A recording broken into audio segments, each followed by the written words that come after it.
Samani mzee wangu, nilikuwa na shida moja. Nilikuwa naulizia kwa mganga Manywele, ila nimesikia ni mazingira haya lakini sijajua ni wapi. Kwa hiyo nimeona nikuulizie, labda unaweza kuwa unapafahamu. Ndio napafahamu. Shuka hapo utaangalia kuna mti mkubwa. Ndipo hapo kwa mganga huyo. Basi babu, mimi nashukuru. Kwa hiyo umesema nikivuka ule mti tu kwa chini nitakuwa nimeshafika. Ndio. Basi sawa babu, mimi naenda, nashukuru sana, Mungu akubariki.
Sana mwanone. Mganga Masisi. Anasema karibu sana kwa mganga Manywele. Asanteni sana, nashukuru. Mimi nimekuja hapa kiukweli, nina shida ambayo imenileta hapa mganga.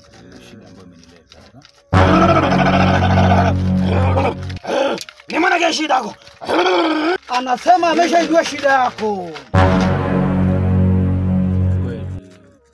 Shida, na kama mtaalamu ameshajua shida yangu, basi nashukuru kwa hilo. Mtaalamu, mimi ukweli pale nyumbani mimi bila shaka nahisi na logo kwa sababu ni mwezi wa 3 mpaka saizi. Yaani kila ninapolala usiku ikifika tu mida saa 7 nasikia bati ni kama vitu vinatembea juu ya bati. Na istoshe, yani hiki chote hichi mganga anavyokuambia, yani kuanzia hapa juu ya moyo mpaka hapa chini. Ikifika hiyo mida nasikia maumivu makali, yani kama kitu kinachoma. Yani mpaka nashindwa kupumua vizuri. Nikaona hii sio hali ya kawaida. Takuwa na logwa. Ndio maana nimekuja kwako mtaalamu. Na mimi hapa kwako kila kitu kitaisha. Chole hizi chele sawa. Lakini wasatu ene. Natoka watu nene. Jako hospitali wanone. Kwa mawazo yako wewe unachokihisi upo sawa. Lakini yeye anasema tatizo ulilonalo haweza akalitibu.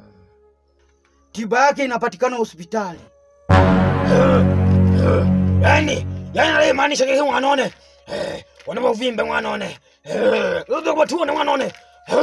Jako hospitali. Jako hospitali wanone. Ndio watu uvimbe wanone. Jako hospitali wanone. Anasema amekuangalia una uvimbe tumboni. Hivyo basi wai hospitalini. Ubimbira sana wanono munda. Ubimbire sana wanono munda. Jako hospitali haude na changwanone. Anasema kwamba wai hospitalini kabla hujafa na kuacha familia inahangaika. Kwa mganga anamaanisha kuwa mimi na uvimbe tumboni ndio unanisumbua. Ndio.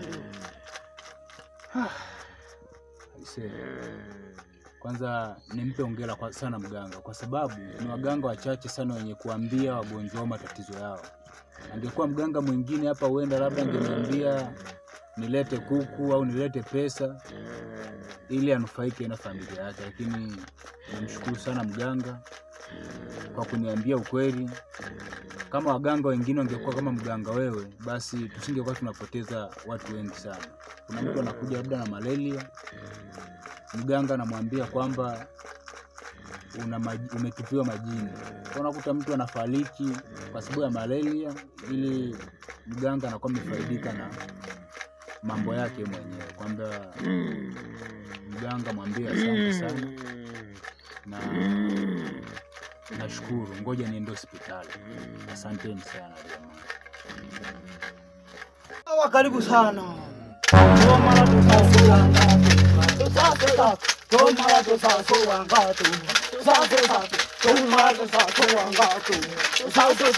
Toma